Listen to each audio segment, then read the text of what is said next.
There is something that many parents only realize when it is already too late. And when they do realize it, the feeling is often heartbreaking. It is the realization that sometimes the thing quietly slowing down your child's development does not come from a lack. It comes from excess. Too many toys, too much noise, too much stimulation. Too many things constantly competing for the attention of a still developing brain. While the thing that is missing is often the simplest thing of all: silence, space, moments that are not constantly filled. If you are a mother or a father who is always trying to give your child the very best, then what I am about to say is not meant to make you feel guilty. Quite the opposite. I hope it brings you relief. Because maybe, for the first time in a very long time, you will understand that raising a healthy child does not necessarily begin with buying more. The most important gift you can give a child in the first 5 years of life is not something sitting on a store shelf. It is not inside a birthday gift box. It is not one of those toys advertised as making children smarter. That gift lies in the way your child is allowed to experience childhood. I want to tell you something sincerely. You are not a bad parent. If you have bought a lot of toys for your child, it is not because you were wrong. It is because you love them.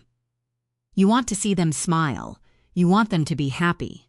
You want them to have the things you once wished you had. Many parents grew up with very little, and they promised themselves that their child would never have to feel that same lack. So they gave more and more. But science has made one thing very clear. Love does not always equal development. Love is the foundation, but experience is what builds the brain, especially between the ages of 0 and 5. This is the most powerful period of neurological development in the entire human lifespan. During this time, a young child's brain creates more than 1 million neural connections every second. 1 million connections every second. That means almost every experience leaves a mark, every time they touch a new surface, every time they hear a sound, every time they fail while trying something, every time they find a solution on their own. All of it is shaping the person that child will become. How they think, how they regulate emotion, how they face difficulty, how they build confidence. And what is fascinating is, a child's brain does not develop best when it is constantly being taught. It develops best through play, but not the kind of play most people imagine.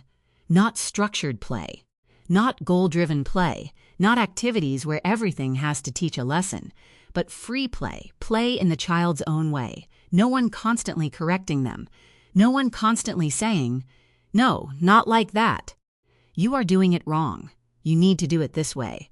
Because creativity only appears when the brain has space.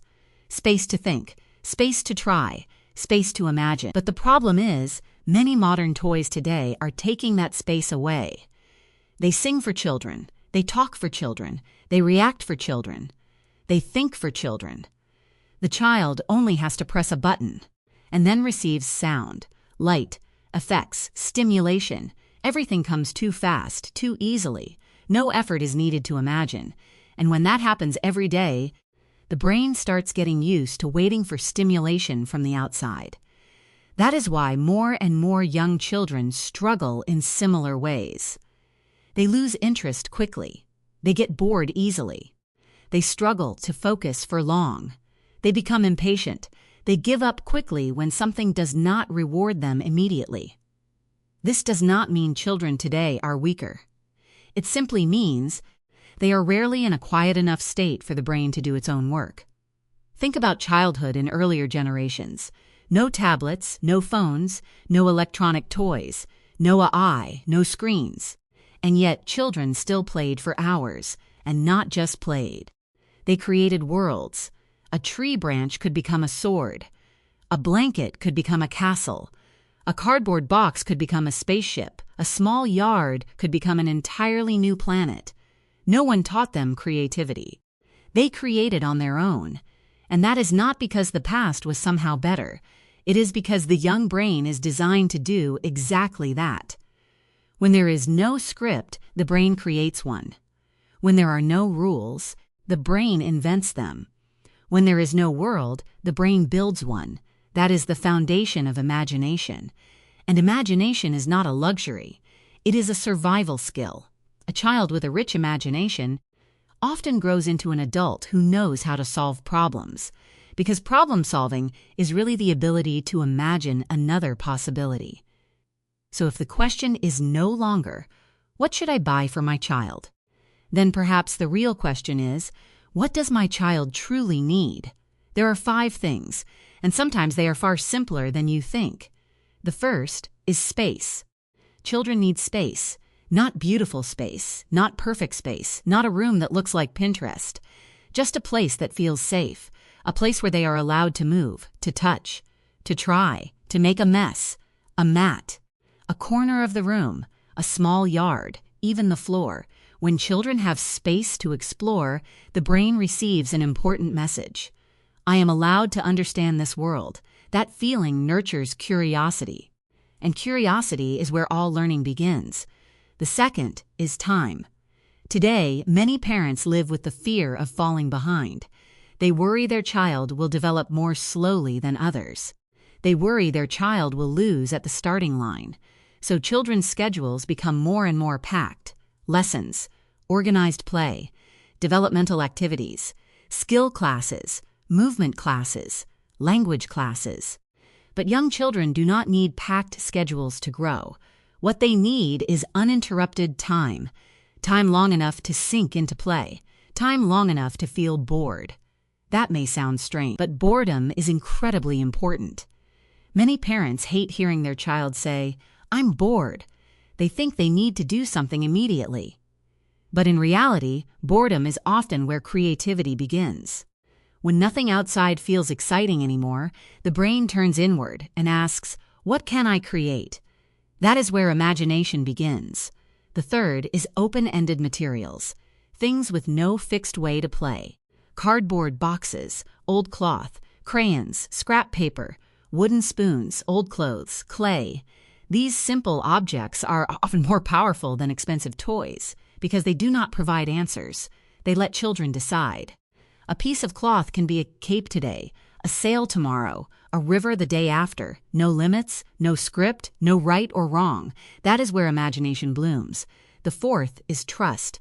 This may be the hardest one, because a parent's instinct is to help. Your child struggles? You want to help. Your child takes too long? You want to do it for them. Your child gets frustrated? You want to fix it immediately, but sometimes stepping back is the greatest gift. Let them try. Let them struggle. Let them make mistakes. Let them fail within safe boundaries. Every time you resist the urge to step in, you are telling your child, "We believe in you. You can do this." That message is incredibly powerful. It builds confidence from the inside, not confidence built on praise, but confidence built on overcoming challenge. And finally, the most important thing, presence, not perfection, not always being right, not always being cheerful, just truly being there. Sit beside them, watch them, smile, listen, hold them when needed. Children do not need to be entertained 24/7. What they need most is the feeling of safety. A child who feels safe will dare to explore, dare to try, dare to make mistakes, dare to grow. What is remarkable is, a parent's nervous system directly affects a child, a calm father, a steady mother, an emotionally safe environment. That is one of the greatest gifts for emotional regulation. Over time, children who grow up in this kind of environment often become very different adults. They know how to think for themselves. They know how to adapt. They know how to solve problems on their own. They know how to stay calm when difficulties appear. They do not wait for the world to hand them answers. They create their own answers. What is worth thinking about is, modern society has convinced many parents that development means accumulation. More, and more. More toys, more activities, more classes, more stimulation. But sometimes, what a child needs most is actually less noise, less screen time, less control, less interference. and more freedom, because a healthy childhood is rarely loud. It is often quiet, very ordinary, very simple. A child lying on the floor, drawing random lines. A child talking to lifeless objects. A child creating entire worlds through imagination. From the outside, it may all look meaningless, but in truth, those very moments are shaping a human being. So today, instead of asking, "What should I buy for my child next?" maybe ask a deeper question. What kind of adult am I raising? Someone who always needs stimulation to feel happy, or someone who can create meaning in life on their own? Because in the end, toys only bring short-term joy. But the ability to create joy from within is a strength that stays with a child for life. And maybe, many years from now, what your child remembers most will not be the toy you bought. Not the birthday gift, not the most expensive thing, but a very simple feeling, an afternoon, sitting on the floor, playing in their own little world, then looking up and seeing you were still there, truly there, peaceful, present, and loving.